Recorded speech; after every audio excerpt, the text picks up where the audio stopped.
friends, welcome to Art of Samuel. இந்த வீடியோவை like பண்ணுங்க, ஷேர் பண்ணுங்க, சப்ஸ்கிரைப் பண்ணுங்க, அந்த பெல் பட்டன் அமுத்துங்க. ஹலோ ஃப்ரெண்ட்ஸ், இன்னைக்கு நம்ம செய்ய போறது பேசன் லட்டு. இது ஈஸியா பண்ணக்கூடியது, வெறும் 4 பொருள் வச்சு பண்ணக்கூடியது. இந்த பேசன் லட்டு செய்ய தேவையான பொருட்கள் என்னன்னு பார்க்கலாம். கடலை மாவு 1 கப், பொடிச்ச சர்க்கரை 1/2 கப், நெய் 1/2 கப், ஏலக்காய் தூள் 1 டீஸ்பூன். இதுதான் பேசன் லட்டு செய்ய தேவையான பொருட்கள். இப்போ அது எப்படி பண்றதுன்னு பார்க்கலாம். இப்போ இந்த பேசன் லட்டு செய்யறதுக்கு கடலை மாவு வறுக்கணும். அதுக்கு ஒரு பாத்திரம் எடுத்துக்கலாம். அடுப்பத்தை வச்சுட்டு இப்போ இந்த பாத்திரம் சூடானதும் நம்ம எடுத்து வச்சிருக்கிற நெய்யை இந்த பாத்திரத்தில் ஊற்றிடலாம். இப்போ இந்த நெய் நல்லா உருகிடுச்சு. நம்ம எடுத்து வச்சிருக்கோம்லே கடலை மாவு, அதை இந்த நெய்யில் போட்டுடலாம். அடுப்பை மீடியத்தில் வச்சுக்கலாம். ஏன்னா நம்ம வறுக்கிற டைம் கடலை மாவு சீக்கிரம் ப்ரௌன் ஆகிடும். அதனால கட்டிப்படாமல் இது நல்லா வறுக்கணும். அதனால் அடுப்பை மீடியத்தில் வச்சுக்கலாம். அதோடைய பச்சை வாசம் போகிற வரைக்கும் வறுக்கணும் இந்த மாவை. அப்பப்போ இப்படி இந்த கட்டியெல்லாம் உடச்சி விடணும். கைவிடாமல் அப்படியே வறுத்துக்கிட்டே இருங்க. ஏன்னா கொஞ்சம் விட்டாவே இது கலர் மாறிடும். அதனால தான் இதுக்கு முன்னாடி நான் பூந்தி லட்டு செஞ்சு காட்டியிருக்கேன்.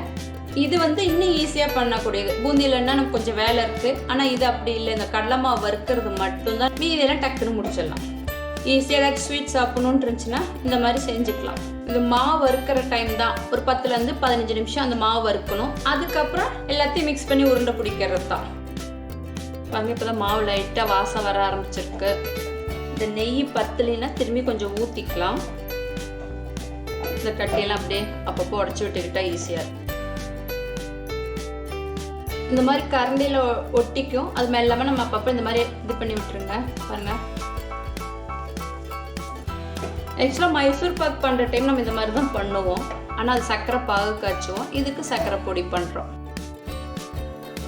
இப்போ மாவோட வாசம் வர ஆரம்பிக்குது. இன்னும் கொஞ்சம் வரணும். அந்த பச்சை வாசம் போகணும் மெயினாக.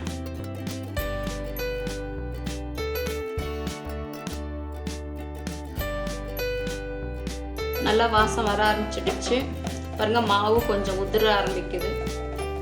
மாவு கட்டி இருந்துச்சுன்னா உள்ள அது பச்சை வாசம் இருக்கும். அதனால தான் கட்டி இல்லாமல் இந்த மாதிரி உடச்சி விட்டு வறுக்க சொல்கிறோம். இப்போ அந்த மாவு வறுத்து அந்த நெய்யை பாருங்க தனியாக பிரிஞ்சு வருது. அதில்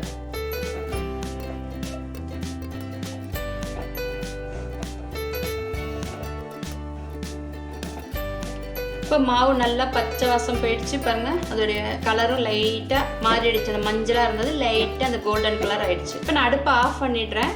இது அப்படியே ஆறட்டும். இப்போ கடலை மாவு வறுத்து வச்சோம் இல்லையா, அது நல்லா ஆறிடுச்சு. அதில் நம்ம எடுத்து வச்ச ஏலக்காய் பொடியை போட்டுடலாம். அப்புறம் நைஸாக பொடிச்ச சர்க்கரை அதையும் இந்த மாவுலேயே போட்டுடலாம். இப்போ இதெல்லாம் நல்லா மிக்ஸ் பண்ணிக்கணும். இந்த மாதிரி இப்படி இது பண்ணி விடுங்க.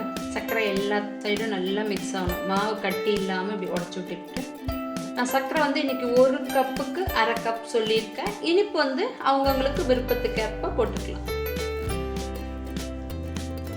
முடிஞ்ச வரைக்கும் நல்லா அந்த சர்க்கரையும் மாவும் நல்லா கட்டி இல்லாமல் உடச்சி விட்டுக்கோங்க.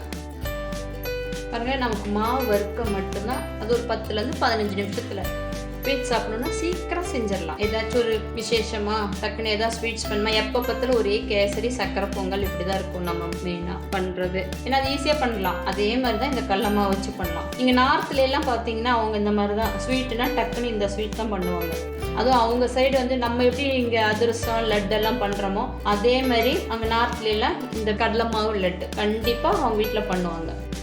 பாருங்க, சர்க்கரை மாவு நல்லா நம்ம மிக்ஸ் பண்ணியாச்சு. மாவு கொஞ்சம் அந்த நெய்யோட இது இருக்கணும். அப்போதான் நமக்கு உருண்டை பிடிக்க முடியும். இப்போ நான் ஒரு பிளேட்டு வச்சுக்கிறேன் பக்கத்தில். இப்போ நம்ம பிளேட் எடுத்துட்டோம். இதை இனி குட்டி குட்டியாக உருண்டை பிடிக்க வேண்டியது தான்.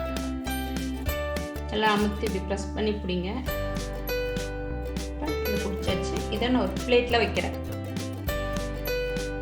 பாருங்க, இவ்வளோதான் வேலை. நமக்கு ஈஸியாக செஞ்சிடலாம் சட்டுன்னு. இதே மாதிரி நம்ம உளுத்தம்பருப்பு உருண்டையும் செஞ்சு காட்டியிருக்கேன். உளுத்தம்பருப்பு வறுத்து பவுடர் பண்ணி இதே மாதிரியே தான். ஆனால் அது பருப்பை வறுத்து பவுடர் பண்ணும். இது பச்சை வாசம் போகிற வரைக்கும் வறுக்கணும் கடலை மாவை. இப்போ நம்ம இந்த எல்லா மாவையும் இந்த மாதிரி உருண்டை பிடிச்சிக்கலாம். இப்போ எல்லா மாவு உருண்டை பிடிச்சாச்சு. இப்போ நம்மளோட பேசன் லட்டு ரெடி ஆயிடுச்சு. அதை நம்ம கார்னிஷ் பண்ணலாம். நம்ம கிட்ட முந்திரி பருப்போ பாதாமோ எது இருக்கோ அது மேல கார்னிஷ் பண்ணிக்கலாம். இப்போ இதை பாதாம் வச்சு கார்னிஷ் பண்றேன். பாருங்க, நம்மளோட பேசன் லட்டு ரெடி ஆயிடுச்சு. 1 கப் மாவுல 10 உருண்டை வந்திருக்கு. நீங்களும் இந்த மாதிரி செஞ்சு பார்த்து சாப்பிட்டுட்டு உங்களோட கமெண்ட்டை சொல்லுங்க. அடுத்த வீடியோல பார்க்கலாம்.